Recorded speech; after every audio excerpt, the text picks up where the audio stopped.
Let's start Christmas journaling with Christmas tree story.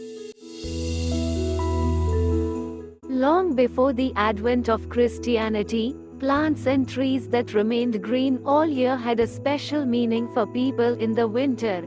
Just as people today decorate their homes during the festive season with pine, spruce, and fir trees, many ancient peoples hung evergreen boughs over their doors and windows.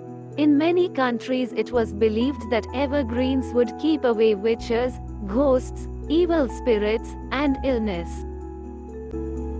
In the Northern Hemisphere, the shortest day and longest night of the year falls on December 21st or December 22nd and is called the winter solstice. Many ancient people believed that the sun was a god and that winter came every year because the sun god had become sick and weak. They celebrated the solstice because it meant that at last the sun god would begin to get well. Evergreen boughs reminded them of all the green plants that would grow again when the sun god was strong and summer would return.